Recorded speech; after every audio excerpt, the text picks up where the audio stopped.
Sarah Heldman. I am an occupational therapy assistant that works at the Wood County Board of Developmental Disabilities.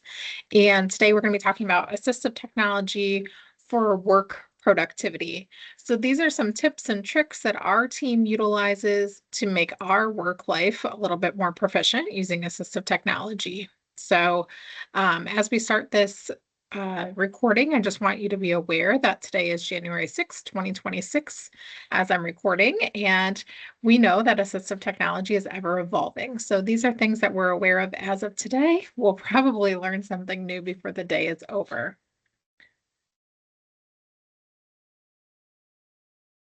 So our objectives today are that you'll recognize at least two resources to help you develop your written content, and then at least two methods for organizing your tasks and information, and at least two new techniques for tailoring web-based content to your user preferences.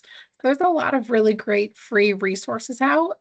And that's really what we're going to go over today, are just some things that you can start utilizing today. They're free and readily available.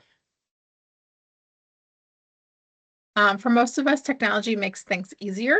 And for a person with a disability, it makes things possible. So this is a quote from a famous disability advocate, Judy Heumann. If you're not familiar with Judy, make sure you look her up. She passed away not too long ago. She was just a very powerful disability rights advocate in the United States. So the first tool that we're going to dive into is called Goblin Tools. Goblin Tools is a website, so goblin.tools, and that little green goblin that's up in the right-hand corner there, that's kind of the logo for Goblin Tools. You can also download this as an app to utilize on your phones or tablets. The free web-based tool and then the app does have a small fee associated with it. And this app was designed by neurodivergent folks for neurodivergent folks. But whether you're neurodivergent or not, this can be a useful app, website or app to utilize. And it's based on spice levels. So you'll see a little chili pepper on each page. The more chili peppers you ask it to utilize, the more broken down task will become. So the first feature that I want to go over for Goblin Tools is called the Magic To Do. And what you do is you put in a big task that you need to accomplish, and it'll break it down into smaller pieces for you. So here you can see an example of Write an Ohio Individualized Service Plan, and it breaks it down into some steps. And I really think it did a pretty nice job of writing an OISP. And it obviously utilizes the internet and some artificial intelligence to come up with the task breakdown. But you can also do something like clean my kitchen or organize my workspace, and then it could break those steps down for you. The next one is the formalizer. So this is where you can take a thought, throw it in there, and then convert it to something more professional, or it can even convert to something more sarcastic or silly. So here you can see an example I wrote. Said Carly, I'm freaking out. I don't know how to help John Doe and his family. They're really stressing me out. I need your help ASAP. Obviously, that would not be the most professional email to send to my supervisor. So it changed it to say, Hi, Carly. I hope this message finds you well. I'm feeling quite overwhelmed with the situation regarding John Doe and his family, and I would greatly appreciate your assistance as soon as possible. Thank you for your support. So I like this tool. Sometimes, we have a lot going on. We can be stressed out and we're not exactly sure how to word things more professionally or formally, and this can be a tool to help with that.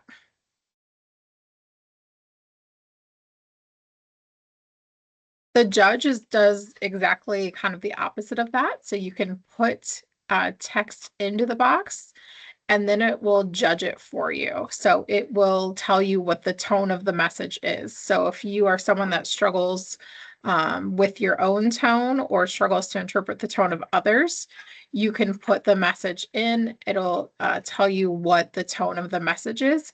You can also put a message in and it will suggest how to respond to that message. And then the professor is kind of similar to the Magic To Do. The professor will give you a crash course in how to do something. So I put an example of how to get a state ID in Ohio, and it broke down all the required documents and steps that I would need to do to acquire a state ID.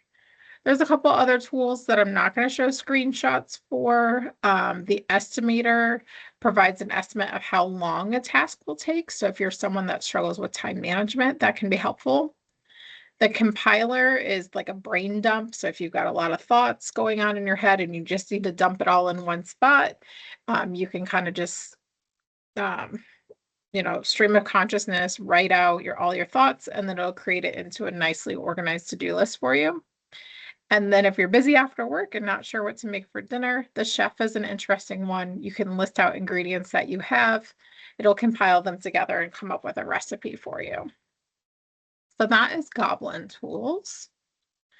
The next things I'm going to show you are just some things that are built into Microsoft Outlook. So if you use Outlook as your email provider, one thing that's nice is you can dictate your emails. So rather than having to type them out, you can use your voice to text features. So on my email, when I created a new email, I click these three little dots and then dictate, and it's going to use the microphone that's built into my phone or my computer, and I can just talk and dictate an email. I always recommend that you review the email before sending it.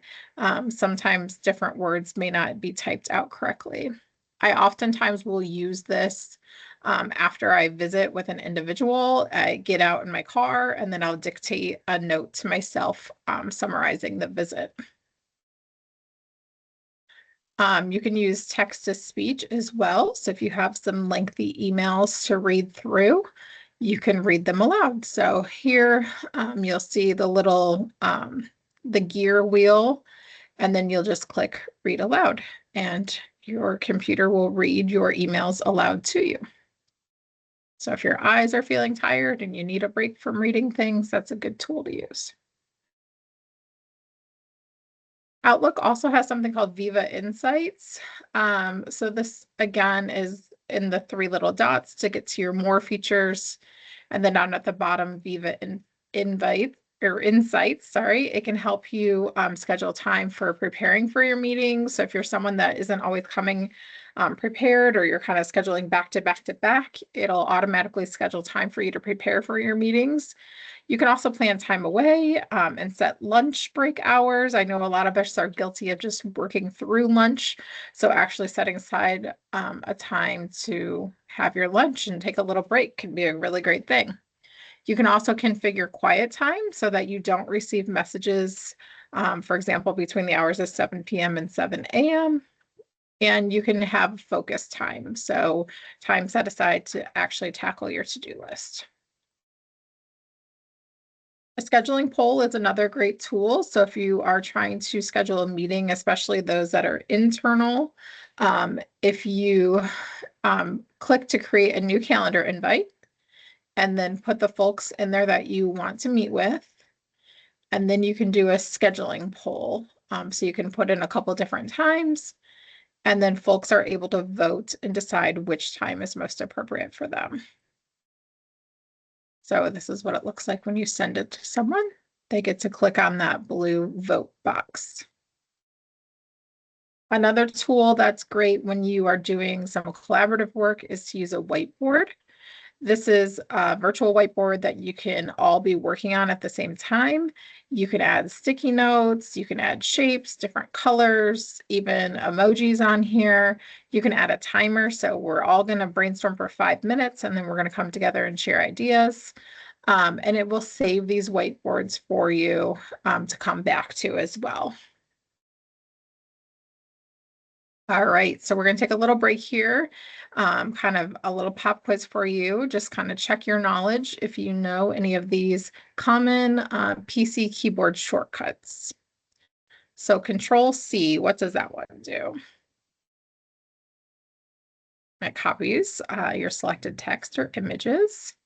A lot of you probably knew that one. About Control V? Control C and Control V are often used together.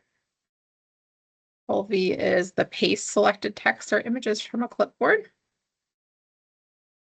Control X. That one cuts selected text or images. So these are kind of common ones. We'll get into some more obscure ones here in a moment. About Control A. Do you all know what that one does? It selects all of your text in a document or a web page. Control P. And that one will access your printer. Control F is one of my favorites, especially in a very lengthy document. This will help you find a word or a phrase. So you hit Control F and then you can type in a phrase and it'll find it in the document, an email, or a web page. So especially I use this one a lot when I'm looking through rules. I might not know the exact rule and the rule number, but I might know a key phrase that's in the rule. So if I open up a rule document, Ohio Revised Code document especially, and type in a common phrase, I can find the specific rule. All right, Windows plus Shift plus the S. Anyone know what that one is? This is your snipping tool. So this helps you take a screenshot either of your entire screen or just a small portion of the screen. All right, how many of those did you know? Did you know all of them? Give yourself a little pat on the back if you did.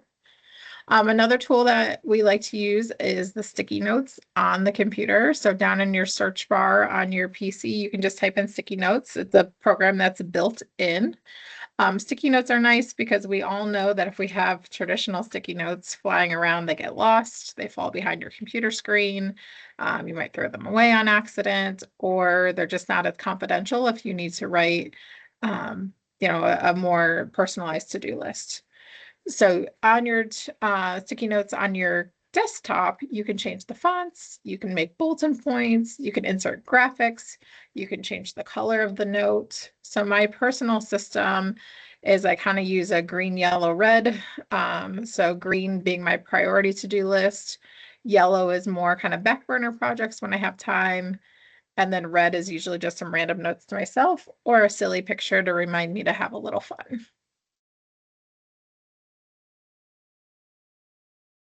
ATBAR, atbar.org is a website that you can utilize. This can be used as a browser add-on, or you can just go straight to their website as well. But this can be utilized to change the way a website looks. So you can change the text size, you can zoom in and out, you can add colored filter overlays, you can use text to speech, you can use the dictionary. And those are just ways to help you utilize websites a little bit easier or better. The other one that I really like is if you use Chrome as your browser, you can use Chrome reading mode and it'll remove ads and pictures. You can also change the text size and spacing. You can take away all the hyperlinks and you can change the color palette. So I always give the example of how many times have you looked at a recipe online and you get like a life story before you get the recipe, or there's a bunch of ads and pictures added in. So you can eliminate all of that and just get the words. So again, up in the Chrome browser, usually your picture's up in that right-hand corner and then you have 3 dots to get the menu. If you open up the menu, down towards the bottom, it says more tools and then reading mode. And then it'll open up this window that you see over here where it says assistive technology with the black background and white letters. And that's where you can change the font, the spacing, you can zoom in and out, you can change the background color, and you can disable the hyperlinks as well. So that can be really helpful to eliminate the busyness of a website when you're reading. ChatGPT is one example of AI or artificial intelligence that can be used for writing, learning, brainstorming, and more. In this, it's important to be aware of how you're asking the AI to work for you. So here's 2 examples where it's kind of going after the same amount of information, but you can see that one request gave me more information than the other. So in the first prompt, I asked, what is the average weight of a power wheelchair? And it gave me an answer. And then the next one, I said, create a chart of power wheelchair brands and their average weights. So obviously, the chart is organized differently and it provides more information than just the average weight overall. So be very specific with what you're asking AI to do for you. Also, always be mindful that you're not including any individual's personal health information. I like to use ChatGPT when I'm creating visual schedules, especially if I'm creating them that are very unique to a person's interest. So I was working with a young man who really likes ninjas, and that was going to be motivating to him for a hygiene routine. So I created an image of a ninja brushing his teeth, and it created this image to me, which to me was very silly, but very motivating for the individual. You can use this if you're writing your professional development plans. So maybe you struggle with writing your own PD goals. So I said, write a professional development goal for being organized. And it came out with a goal as well as objectives to reach the goal.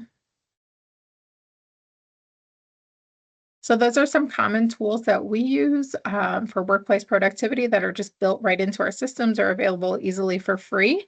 If you have any questions, as always, please reach out to our team at remote support at woodcountydd.org. Thank you.